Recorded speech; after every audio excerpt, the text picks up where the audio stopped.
Sekantis konfiguratorius, kurio jums reikės greičiausiai, tai yra ESC konfiguratorius. Juo galima konfigūruoti ir flashinti ESC programinį įrangą BLS, BlueJay ir AM32. Čia irgi tiesiog įvedate ESC configurator, spaudat čionai.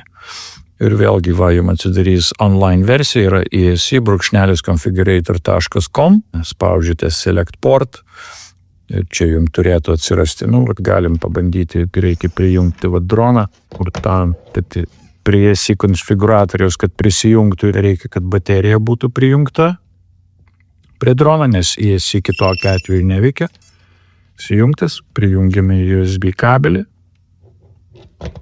Ir jums atsirado Betaflight STM vėl šitas dalykėlis. Vėl, jeigu jis neatsiranda, gali būti reikės driverių. Ir jau mes tą Impulse RC driverį fixer jau kaip ir parodžiau prieš tai. Čia spaudžiate Connect. Jums tie portai atsidarys. Ant Windows'ų ten biškai kitaip atrodo, ten gali būti COM portas koks nors, spaudžiate Connect. Vienas dalykas, labai svarbu, kad prisijungtų, matote užrašytą Portal ready in use by another application, try reconnecting. Čia mano didelė klaida. Pirmas dalykas turi būti Betaflightas uždarytas. Galime atjungti droną trumpam. Būtinai žiūrėkite, kad kiti konfiguratoriai uždaryti. Taip pat yra svarbu, kad pultas būtų nejungtas, kad jis nebūtų susibindinęs. Tai vėlgi atsidarome. ESC configurator, spaudžiam čionai, aš prijungsiu droną. Paprašė prisijungt. Čia vėlgi pas mus yra, spaudžiam connect. Ir mums atsidarė viskas, prisijungė. Ir čia galima tos kukiusus panaikinti. Ir tada spaudžiate Read Settings. Ir jums atsidarys viskas čionai. Kaip matote, pas mane šitas ESC praflashintas yra BlueJay, čia yra jo target name, taikinys. Čia yra programinės įrangos versija 0.2.1 ir čia dar PWM dažnis. Kaip flashinti, siūlau pasižiūrėti Volodoro seriją, mes ten viską flashinsime, greičiausiai bus 22 ar 23 epizodas.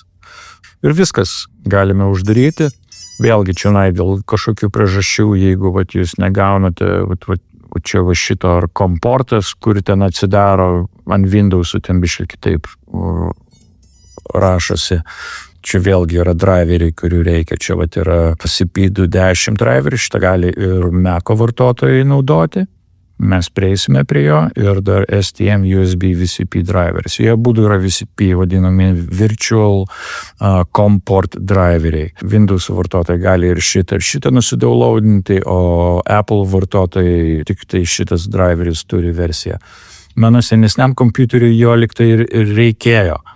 Bet jau šiuo metu mano kompiuteris aš jokių driverių, aš visus driverius ištryniau, kad jums parodyti, kaip jas nusidownloadinti, bet aš praktiškai jų nenaudojau. Vėlgi, čia tas pats kaip su Betaflightu, čia yra čia opcija, langė ant Windows, gal biškai kitaip atrodo, bet irgi yra tokia ikona ir parašyta Install ESC Configurator, galite paspausti, spaudžiame Install. Ir atsidarys kaip atskira programėlė. Ir jau čia pas mane atsidarė, aš galiu šitą tiesiog ikoną nusitempti pas save vėl prie Betaflighto pasistatysiu, kad ten pas mane būtų. Ir čia aš jeigu nueisiu, kur mano applications, čia yra Chrome appsai, ESC Configurator, Betaflight ir taip toliau. Tiesa, dar yra svarbus dalykas toksai, kad visus šitus konfiguratorius reikia su jais dirbti per Chromium naršyklės. Tai aš Chrome naudoju, nes per Safari šitie daiktai man toks jausmas neveikia. Galim dėl įdomumo tarp kitko pabandyti. Aš uždarysiu, sakysim, šitą konfiguratorių čionai ir mes nueisime į Safari. ESC Configurator. Pažiūrėsim, veiks čia jisai ar ne. Web serial is not supported on your browser. Make sure you're running up-to-date Chromium-based browser like Chrome, Vivaldi, Edge or any other compatible browser. Nu vat, kaip matote, jisai čia mums neveiks. Tai va, galime uždaryti ir su Safari mes nieko nedarysime. Va, pas mus dabar yra EAC konfiguratorius ir Betaflight. Ką aš norėjau dadėti, kad AM32 programinė įranga turi ir savo atskirą AM32 konfiguratorių. Ten paprasčiausiai galime nueiti į Google, įvesti AM32 EAC configurator. Va, čia jų yra pagrindinis kaip ir websaitas ir va čia va jau aprašymai, čia galite paskaityti, visokios informacijos yra.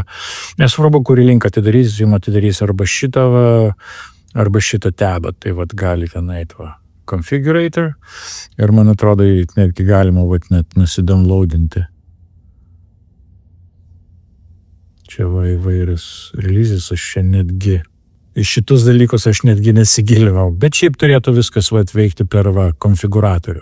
Atsidarome jį.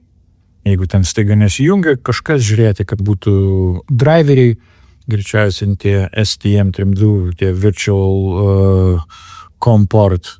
Galime paimti, va aš pasičiau šitas stekas, čia toks pas mane yra testinis drono modelis, prasme rėmas neskraidantis, bet čia viskas sujungta, viskas veikia ir čia yra DYS F722 stekas.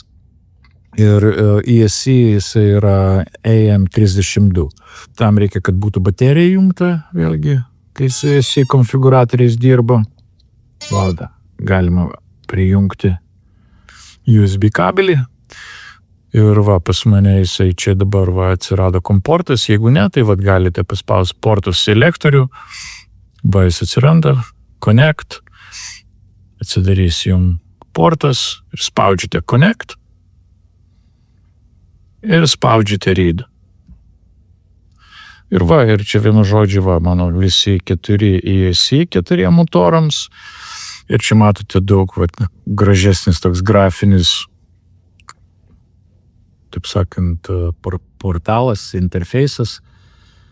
Mano kalba. Ir ta prasme, kaip konfigūruoti jį, yra geras video, va, aš jums parodysiu, jeigu kas žinote, yra Chris Rosseris, jis turi savo YouTube kanalą, jis tai yra žmogus autoritetingas, tai ne visi 100% su juo sutinka, bet visi gerbė jo nuomonę ir aš tikrai man jisai labai patinka. Ir šitas video yra neblogas, galite šitą, čia dar kalbėjau 32, dar kada buvo, bet man šitas nuolaidinis. Jisai man e-mailą yra parašęs, kad aš galiu jo medžiagą naudoti, bet galite anglų kalboje pasiklausyti, kokius nustatymus, kaip ką, jo rekomendacijas pasižiūrėti. Ir galite ir tą kitą jo video pasižiūrėti. Čia, man atrodo, šiek tiek senesnis, aš negaliu dabar 100% pasakyti. Galite kelis tos video pažiūrėti. Čia dar prieš 3 metus, čia dar, senas, bet va, šitą tikrai verta pasižiūrėti. AM32 jį galima daryti ir tuoj mes atsijungsime dabar nuo čionai. Disconnect. Atjungsiu droną. Uždarysime šitą langą. Galime grįžti prie EAC konfiguratorius. Vėlgi, prijungsi bateriją. Spaudžiame connect. Nepamirškite, kad visi kiti konfiguratoriai būtų uždaryti ir kad pultas būtų parašyta turn off your radio, kad nebūtų jūsų pultas įrašytas. Ir spaudžiame read settings. Ir čia irgi, kaip matote, galime daug visokių nustatymų daryti, bet aš manau, jeigu AM32 jau bandote konfigūruoti, geriau naudotis jau tuo AM32 konfiguratoriu, negu šitų, aš taip galvoju. Bet čia pagal savo nuožiūrą. Čia matote tie bootloaderiai, kur mes matėm, čia 2.16 versija, bootloaderis 11, aš net nelabai tai suprantu, bet, vienu žodžiu, jūsų konfiguratorius čionai. Galime atsijungti, aš atjungsiu droną.